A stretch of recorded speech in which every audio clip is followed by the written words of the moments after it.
सद्गुरु नमो सत्ये ज्ञानमय स्वरूपं सदाचारिपूरण सदानन्दरूपं नमो सद्गुरुं ज्ञानदाता सुस्वामी नमामि नमामि नमामि नमामि। मंच विराजित पूज्य बाबा के चरण कमलों में कोटिशः नमन।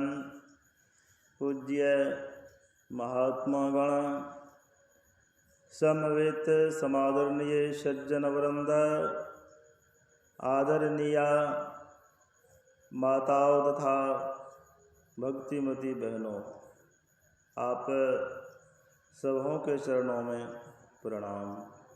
श्री सद्गुरु महाराज की जय। यह संसार मरण धर्मा है। संत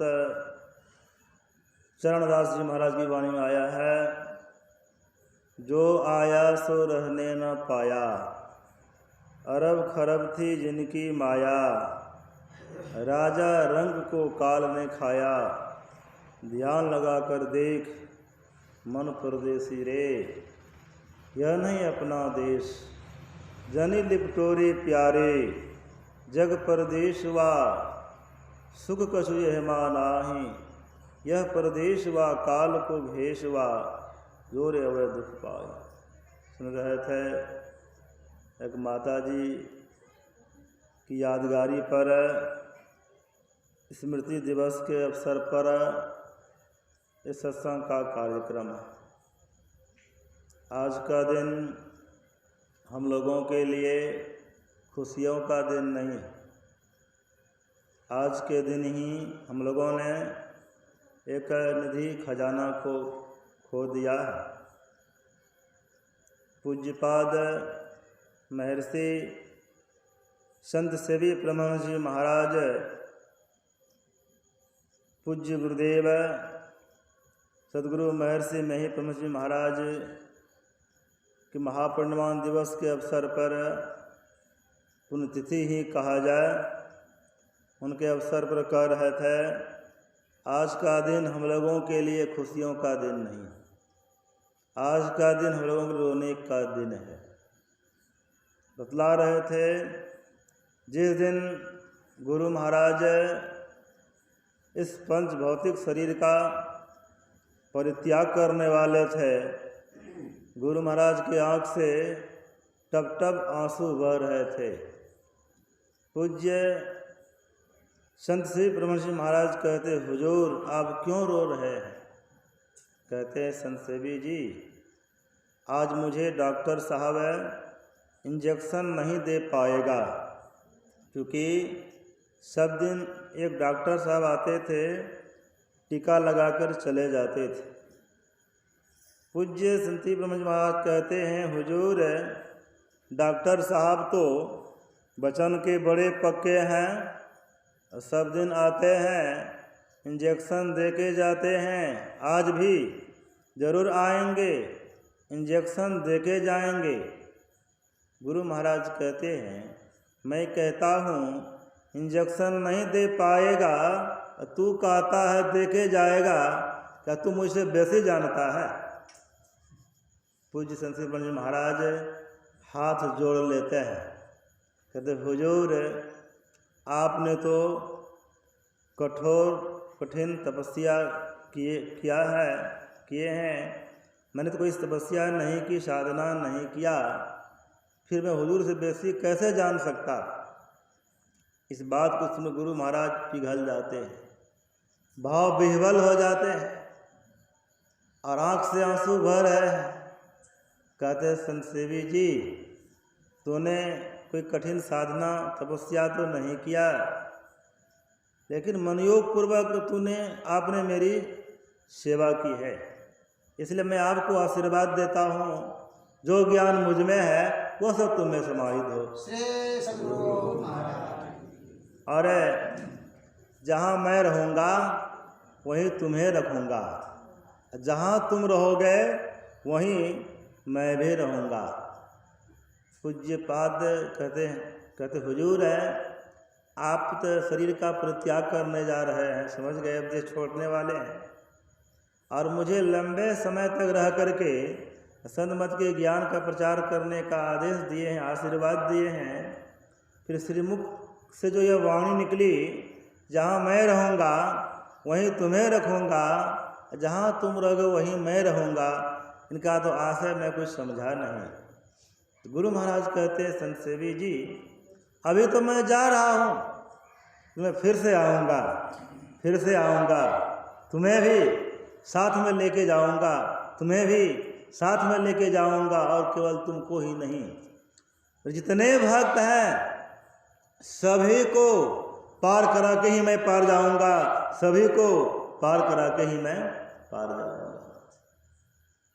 कहने का मतलब यह संसार कौन रहने के लिए आया है, सबको एक न एक दिन जाना पड़ता है।